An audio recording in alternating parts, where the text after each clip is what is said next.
it was a blessing because I probably wouldn't have taken the leap to walk away from that salary. Yeah. I was starting to think about it, but I don't know that I would have had the guts to do it for a number of months or maybe even a year or so after that. Trust is a massive thing for us to build from that very first moment. And it needed to have my face attached to a lot of the marketing to build that trust. I don't think we could have done it so well if there was no person behind the brand. There's usually more lows than there are highs, especially when you're starting a business. And it's just how you respond to them.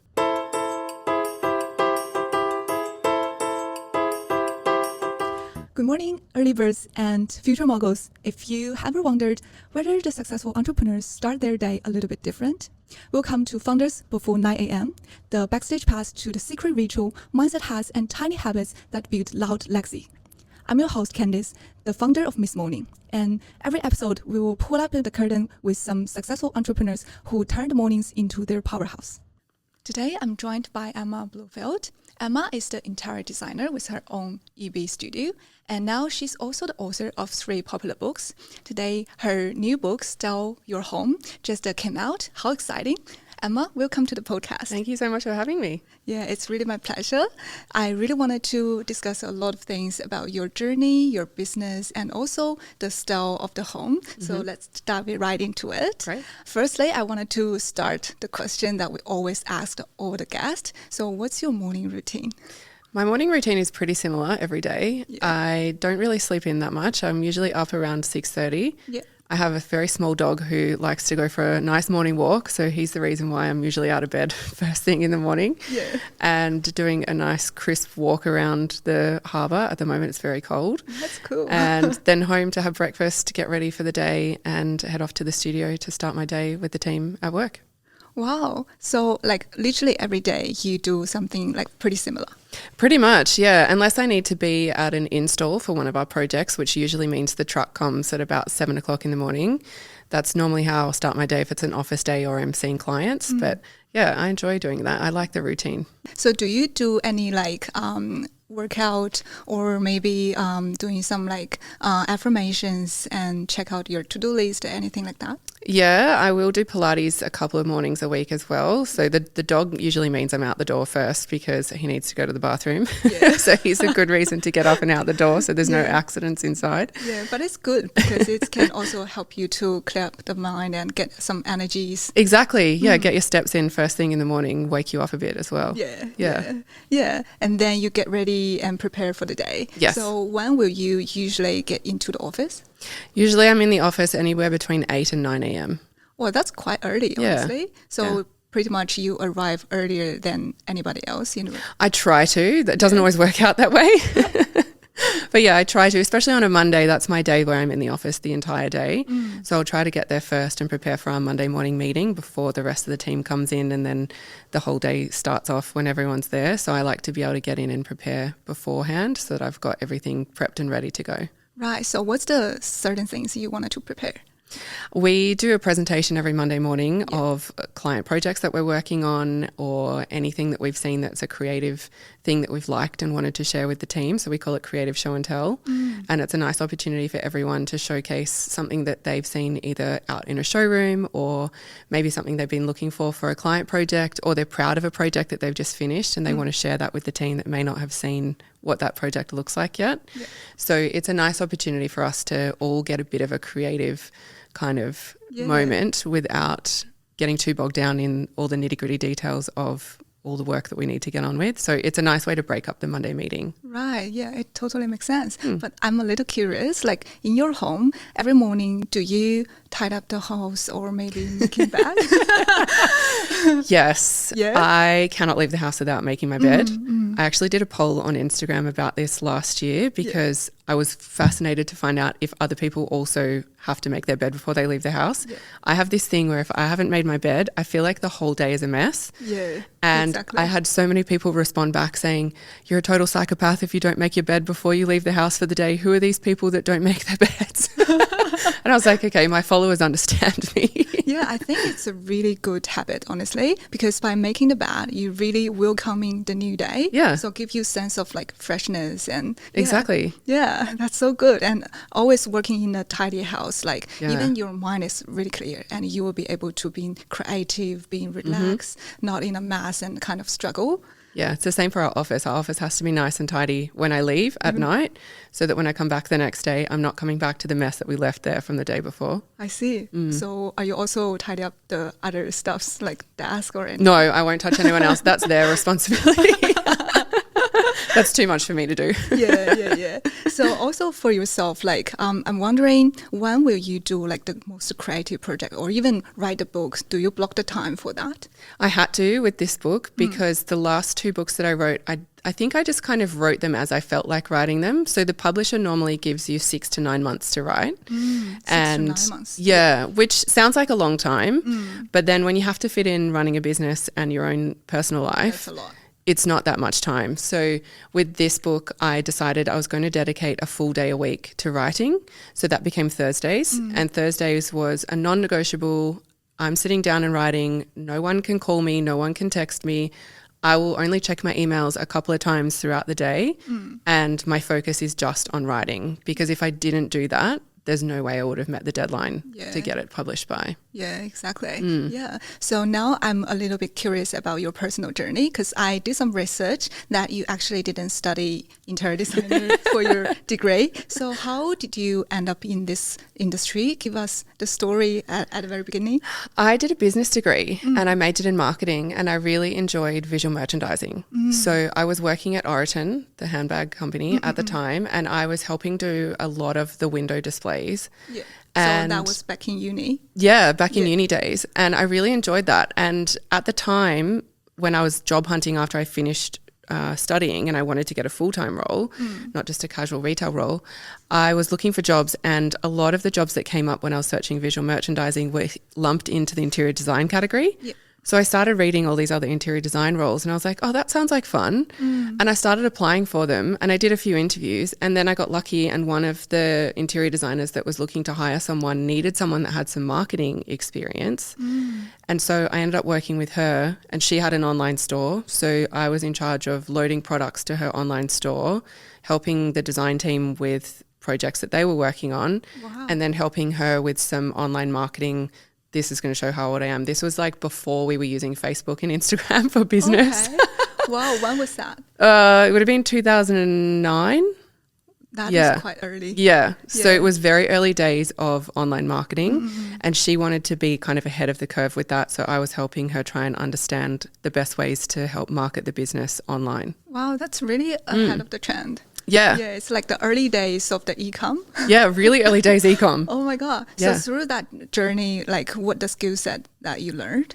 Well, I learned a lot about furniture because I was constantly looking for furniture to load onto the website. So I was curating what we were offering on the website, but then at the same time, it was teaching me so much about the common sizes of pieces of furniture. Yeah. So I knew off the top of my head exactly what size a normal sideboard would be, or what size rugs came in, as the size of a 3-seater sofa, coffee tables.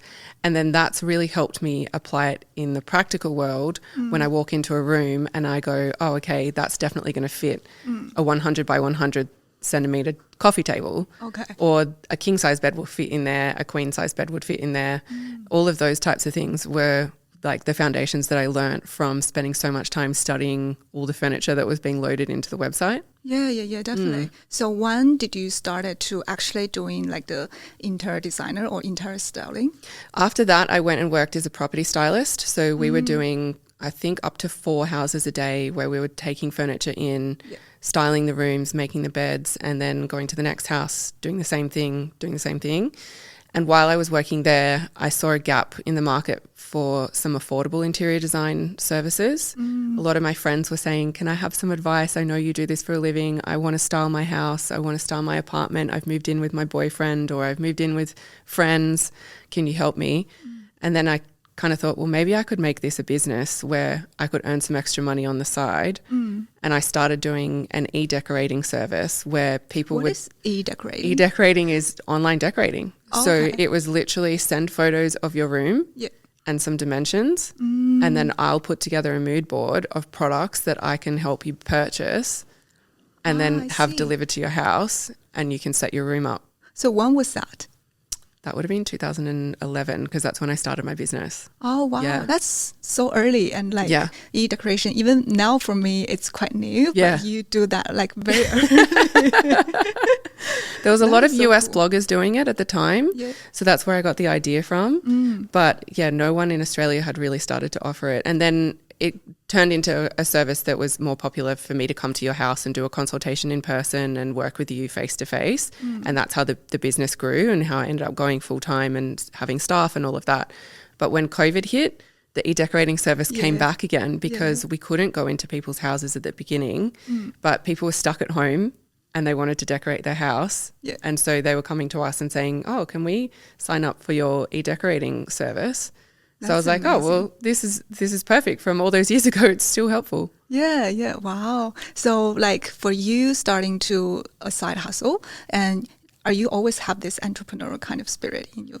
Yeah, I think I must have. I've always enjoyed being able to get over the challenge of, starting a business, starting a website, trying to find clients, trying to work out how to price my services. All of those things have been a challenge that I've had to overcome. Yeah. And it's always like quite satisfying when you do that. So Yeah. it's been nice. And how long have you been doing that for side hustle?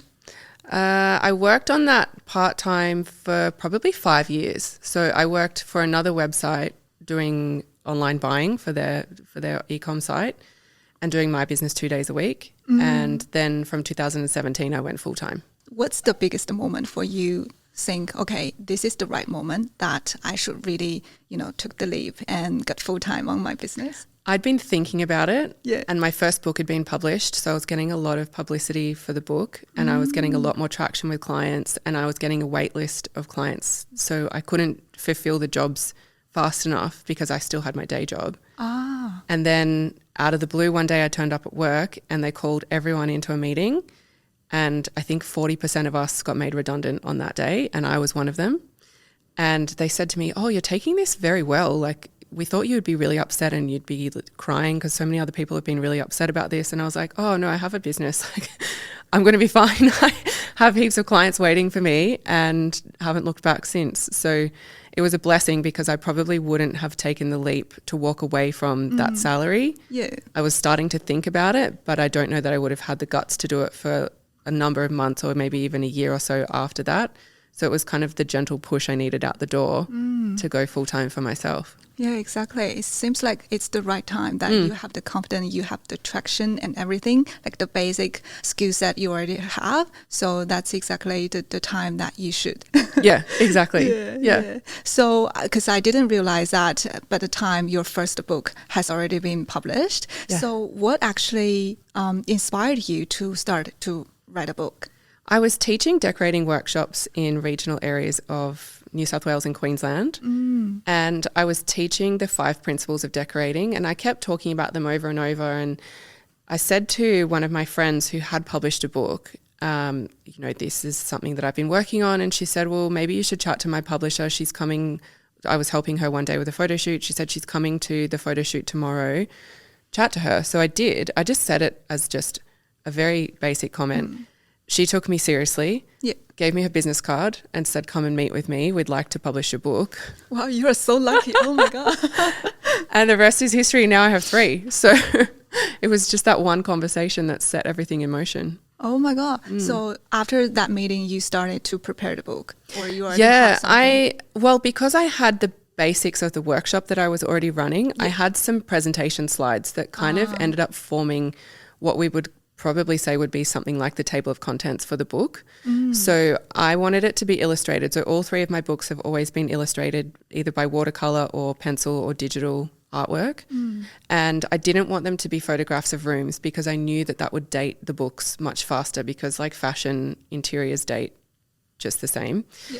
And I knew that illustrations wouldn't date, and they would also be a lot easier for me to get my point across because I could dictate what needed to be illustrated to match back with the words that I was writing. So I did some pencil sketches alongside some of the things that I'd been sketching out with the slides. Yeah. And that's kind of how it all came together. And they thought, this is quite a different style of book that we haven't seen in the interiors industry. So they gave it a shot. Yeah, and the first book was so successful. It was an instant bestseller. It sold out before it even hit bookshelves. It was insane. Oh my God, that's so amazing, honestly. Yeah. So you mentioned the book's content is actually from the workshop that you've done. So after that published, what happened? Then they came back and said, do you want to write another one? That makes sense. So I said, okay, what am I going to write about? And I thought, well, I do enjoy styling because a lot of what I do is, styling things on coffee tables, styling bookshelves, and that seems to be the thing that clients struggle with the most. So sometimes we'll meet with clients and they'll say, I've got the sofa, I've got the dining table, I've got the coffee table, I've got the bookshelf. Yeah. I have no idea how to finish it off. So we'll come in and do, some rugs, some side tables, some lamps, some artwork on the walls, and then we'll always bring some knickknacks for bookshelves and coffee tables, like books and vases and decorative items, candles. And they're like, but can you just show me exactly how I should put it on the table? Yeah. And I was always like, just put it out, like just place it here, here and here. And they were like watching me the whole time. And I was like, I reckon I need to do something that shows the exact placement, because we kind of work in a triangle when we're placing things on a coffee table. You have something that's high, something that's low, something that's long, and then it works better because you've got the different heights of like the 3D elements. It seems like something that is natural to you. It's really new to the others. Exactly. And I didn't realize that. So that was the basis for the second and third books, was to give more in-depth explanation about why decorators do what they do when they're styling your home. So now the third book has just came out, and it's called Style Your Home. Yes. So for me, it sounds like it's actually making the design more accessible to everyone else. Exactly. Even though you don't have something like background or knowledge, or you don't have like the huge budget to really hire your designer, then you can always find some tips and tricks from the books. So from your perspective, like for this book, who is the target customer or target readers? Yeah, this one I wanted to also go into more detail about renovating, because I hadn't spoken about renovating bathrooms and kitchens in the last two books. So this one is definitely targeted more towards people who have an interest in either DIY or want to hire a professional to help them with their renovation, but want to understand some of the details before they get started.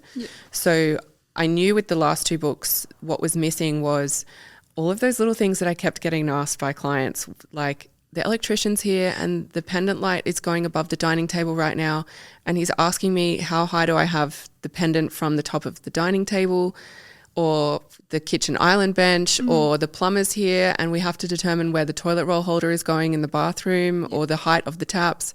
So I did full diagrams with dimensions showing all of those details, so that you never have to get caught out when you're trying to work out those details quickly when you're doing a renovation, when it is moving so fast like that you do have to make those decisions on the day at the time, because you can't change your mind, because once the pipes are in that spot, it's really hard to move them.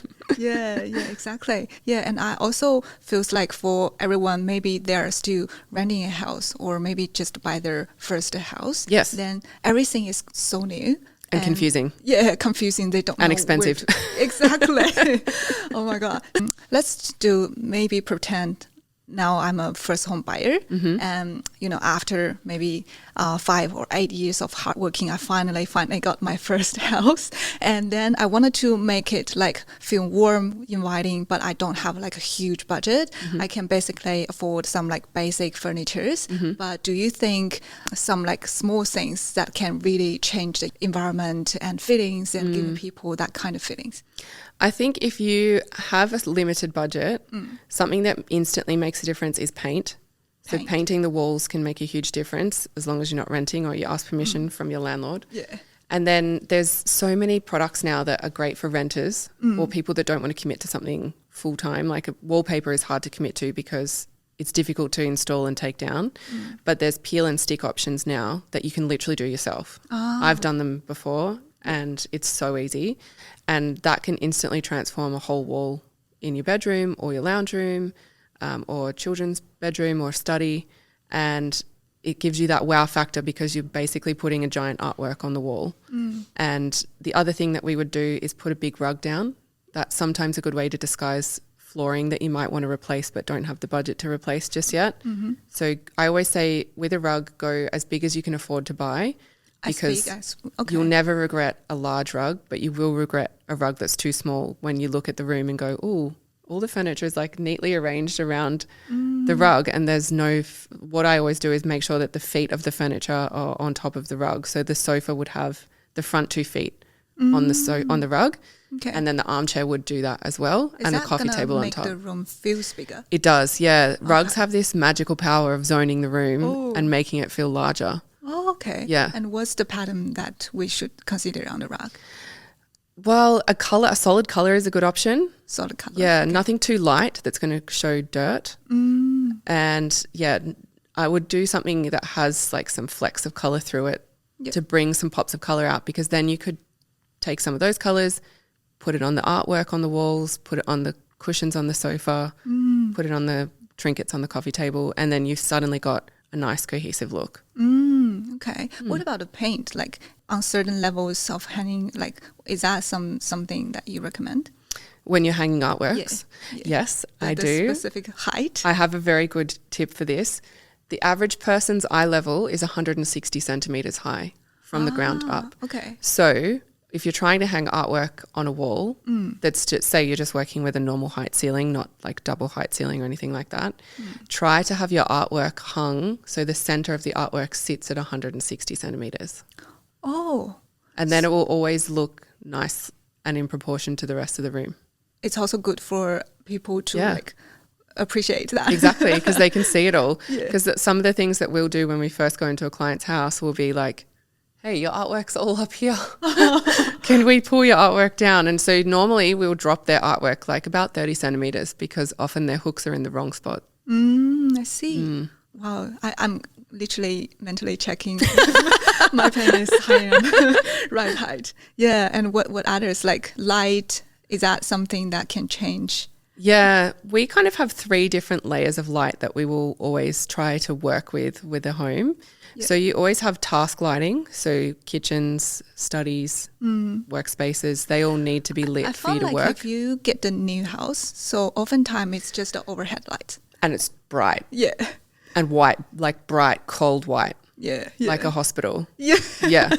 Oh my God, yes, exactly. Yeah. So we always change that. I think with any kind of furnitures put under the overhead lights, it just feel like, I don't know, like empty and not like home, but like, something. No, very clinical. Yeah. Yeah. Yeah. So how to change that? We change the light bulbs. We always put the warm white bulbs in. Warm white, okay. That's also nicer on your complexion too. And the cold white globes, they're bad for your eyes for nighttime when you're like trying to read or go to sleep.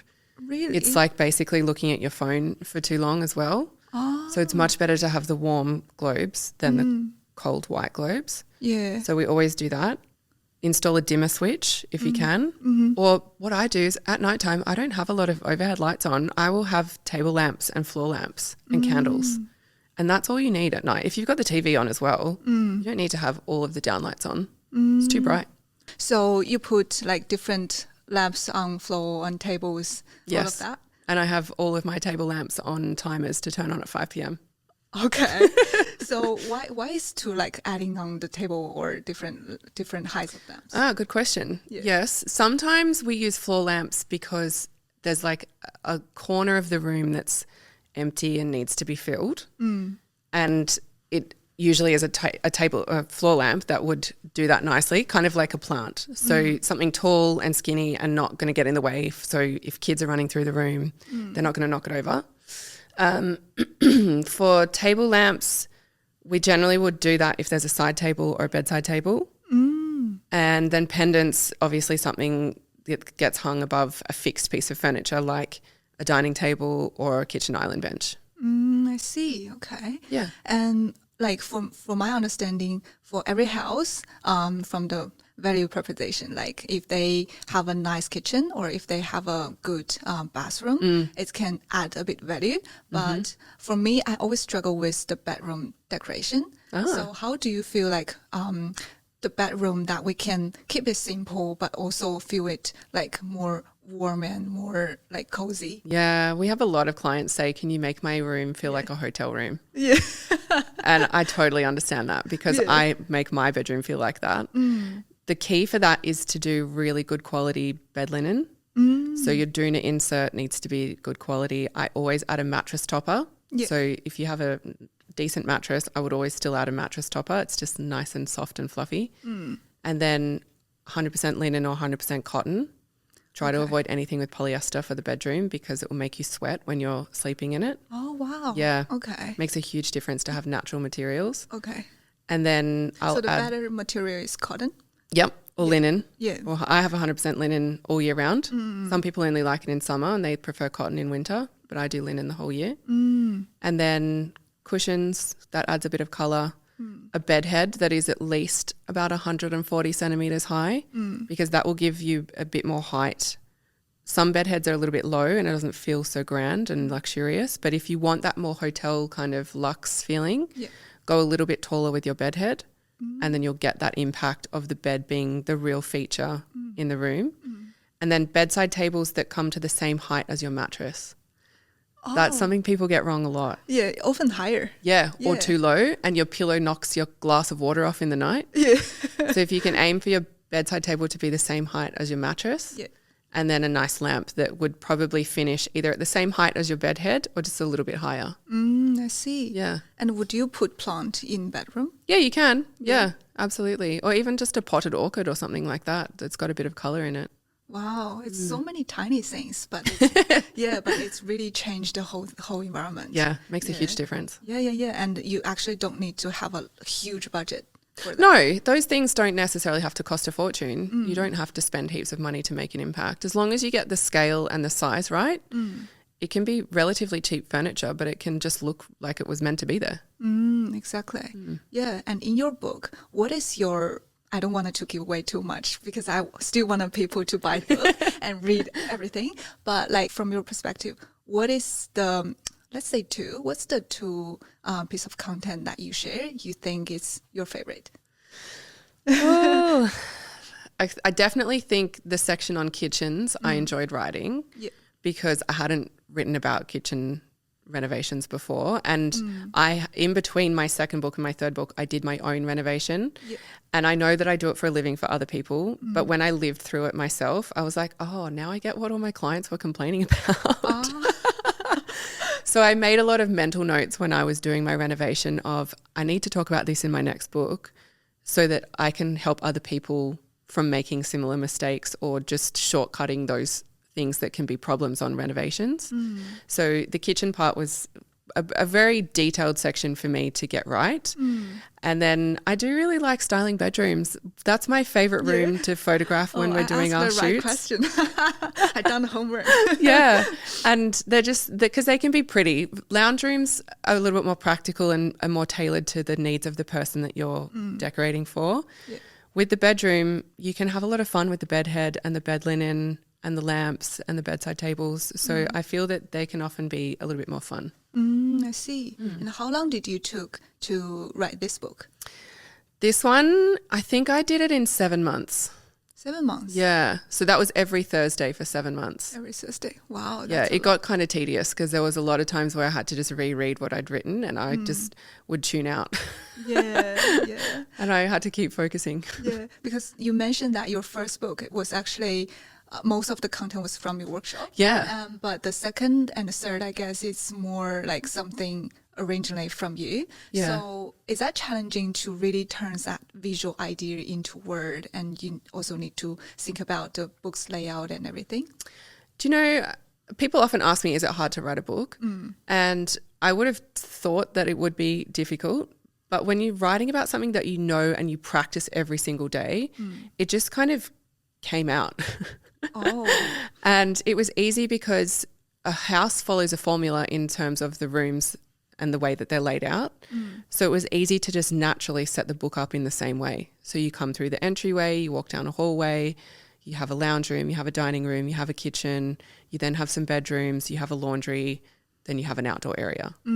So it kind of followed that, and it meant that I had a bit of a formula already laid out for me because I then used the rooms as chapters as I went. Okay. For me, I feel like, of course, there are so many design books out there. And I think for normal people just like us, we always think that design, like interior design, is kind of professional, privilege, guys have that secret club. But like having this kind of book, it's really good for everyone because it's just like the really actionable things to learn, and you can quickly change whatever you want. So, and I think it's really easy to understand for normal people as well.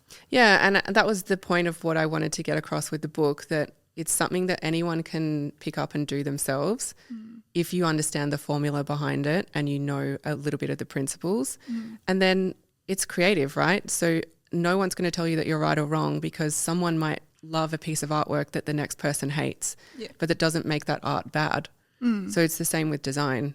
Just because you love it doesn't mean that the next person's going to love it too, but it also doesn't mean that what you've created is horrible or bad. So it's just your way of expressing your personality. Exactly. But you actually put a really, I would say, tantalizing promise on the description, because it's like, it's the tips and tricks that professionals don't want to share with you. So after writing that, are you afraid that because of the book has been published, then you might lose some of the potential work?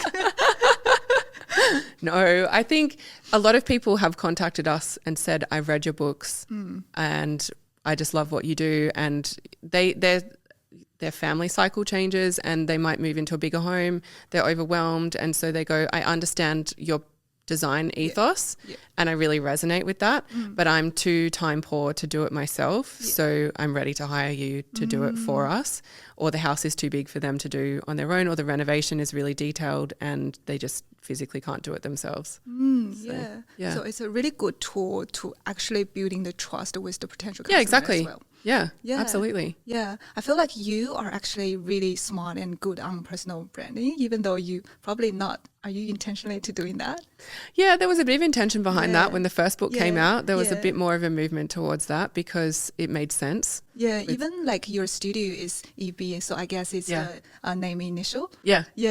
So talk about the personal branding, like how that's gonna impact on your business, and like for all the people nowadays wanted to get into like service-based business or even like designer, being a designer, how should they like building up their personal branding? For me, it was that we needed to build trust in order to have someone feel comfortable enough to ask us into their home, which is their most personal space, and then ask them to spend a lot of money doing a renovation. So trust is a massive thing for us to build from that very first moment. And it needed to have my face attached to a lot of the marketing to build that trust. I don't think we could have done it so well if there was no person behind the brand. So a lot of it became me showing up on social media, me doing podcasts or TV segments, and explaining the design philosophy behind our studio. And that helps to build the trust to then encourage someone to hire us to work on their house. Are you afraid of doing everything, like especially put yourself up there? Sometimes you still feel, I mean, I've been doing it for a long time, so you do get used to it. But there are times where you think, oh, does anyone really care? But when people still resonate and they still keep calling us to hire us, then obviously something's working. I feel like especially nowadays, like people need to really put yourself out there, especially you are a founder, and you need to like documenting your journey. And it's basically people wanted to work with you, not your brand. So that is very important. And they want to connect with you before they take the leap to hire you. Especially if you provide something that really personal, like designing, you actually need to get into people's house. That is some place that is very private. Well, also we go the whole way through the house. There is no stone left unturned. So I was laughing about this the other day with my clients. I was saying, I've designed your whole wardrobe. We were doing a really detailed drawing of their walk-in wardrobe for their master bedroom. And I said to her, I know exactly which drawers you and your husband put your undies in. Oh my God. You don't even know where I live. Yeah, that's exactly. So we get to know them on such a personal level Yeah. that if we didn't have that trust before we walked in the door, it wouldn't be a successful project. So we do have to work out how we can get their trust beforehand, Yeah. because otherwise it just doesn't work. Yeah, exactly. Yeah, so through the whole journey, like from day one until now, and I guess there were so many things happened, up and downs. We would talk a lot of like highs. You were being so lucky. So now I wanted to talk about something that is some low moment, especially. So have you experienced some of like really hard or difficult clients that you need to deal with, or some of the project that feeling unexpectedly? So yeah, something happened. I think I've blocked a lot of it out. You just decide to forget the bad things, but there's usually more lows than there are highs, especially when you're starting a business. And it's just how you respond to them. So I think resilience is the biggest thing that a founder can have when it comes to running a business, and just getting back up and keeping on going. And if you don't have that resilience, you're going to suffer, and it's going to make life really difficult. But if you always know that there's better things on the horizon, and that you do get a lot of fulfillment from what you do, and obviously get to help people create the house of their dreams, and their families get to operate better in the houses that we design for them, and they get to come home and relax in a space that they enjoy, that is the purpose of why I do what I do. And sure, sometimes there's people that are not happy with things, or things go wrong. Some of it's out of our hands with deliveries, and things get broken, and then they've got to wait 16 more weeks for the replacement to be delivered. And you get upset about that sort of stuff, and you know the client gets upset about that sort of stuff as well.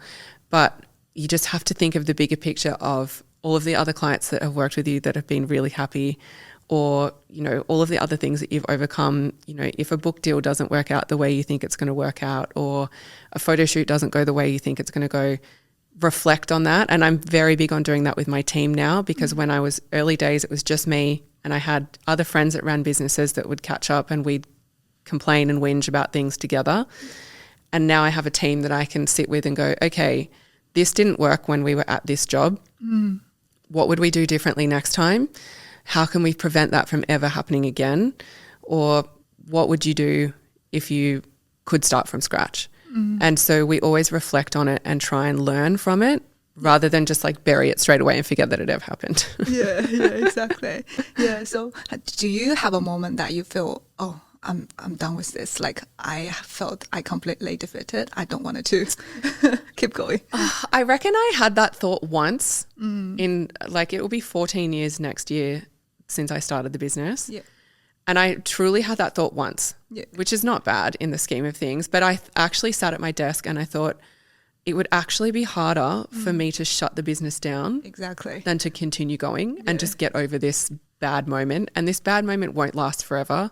I'll forget about it next week and it won't be a problem. But if I actually want to shut this business down, that's going to take months. It's going to cost a lot of money to do it. So I was like, I'm stuck. I can't do anything else ever again. It turns out actually business growing is not a straight line upwards. No. It's sometimes like the windy road with potholes, and you need to refill along the way. You need to continuous learning and learn how to improve, especially like double down the things that you haven't know yet, and it can handle the things better, and also give you the benefit and confidence to handle the things. Always have systems and processes that can catch things before they become a bigger problem. That was something that I learned quite early on, that if we don't have things documented and we don't have ways for team members to do things regularly, that's when issues can arise. So we have every single process documented. We use a lot of different software systems to help keep us on task and on time. And we have a lot of systems that work really well for our clients, so that their experience when they work with our studio is a really positive one. And that makes a huge difference. Okay. I appreciate that you mentioned the documenting things. Can you talk a little bit about that? Like, especially when you have a team, then communication can be a really hard thing. So like documenting, like especially what things that you think is important. Yeah. So we have a lot of different programs that we will use that have auto reminders. Yeah. We have other sections where other team members get notified that they need to jump into the process. And that's been the best way for us to work collaboratively as a team. Yeah. Because you're right, when there's multiple people involved, that just gives you more opportunities for things to go wrong if it's not a smooth process. So we have a couple of different software systems that work really well for project management. Yeah. And then we have another one that helps with our clients. So we use a platform that helps us design our mood boards for the clients.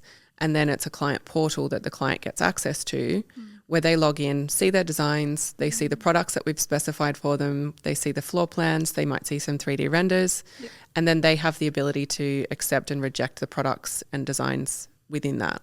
And that has streamlined so much for us because all the communication then happens within that portal. Whereas before we had emails, text messages, WhatsApps, Instagram DMs from clients. They would send us things and we'd be like, okay, where did she send that? I can't find what she said about the coffee table. But now it's all in one place, and that has streamlined things so significantly for us. Yeah, that's more efficient. Way more efficient. And a better experience for the client too. Yeah, exactly. Yeah. To wrap up this conversation, I wanted to ask one advice you wanted to give to all the future entrepreneurs. The planning stage is the thing that gets overlooked the most. Yeah. And I think everyone just wants to jump straight in and get started doing things, or they focus too much on what does my logo look like, what does my business card look like. But really, your client needs to, if it's a service-based business or even product, if you're creating a product, your client or end user needs to be at the forefront of what you're doing and understanding what their problem is and how you're solving their problem so that you can help market your product or service to solve that issue for them. If you can work that out, they don't care what your logo looks like because their problem's being solved. You can afford to then change your logo and change your business card, create a really amazing wow factor website because the money will have come in the door. But if you've got a really beautiful website, a really beautiful logo and an amazing business card, but your product doesn't help your client, then you're never going to make enough money to help get further. Like work on your core at first. Exactly. Well, thank you so much for generous sharing. Thank you. Where the customer can find a new book and order it. So it's on Amazon. Yeah. And it's all in Dimmicks and a whole bunch of retail bookstores as well. And it's also on our website on ebstudio.com. Yeah. I actually have a lot of takeaways, and I'm sure that people, when hearing this, they will also very enjoyed it. Thank you so much, Emma. Thank you for having me. If you find it's useful, if you find you need to rethink about your own routines, please share it with a friend as a morning boost, and subscribe, leave a review. That could help us a lot, and we will see you in the next one.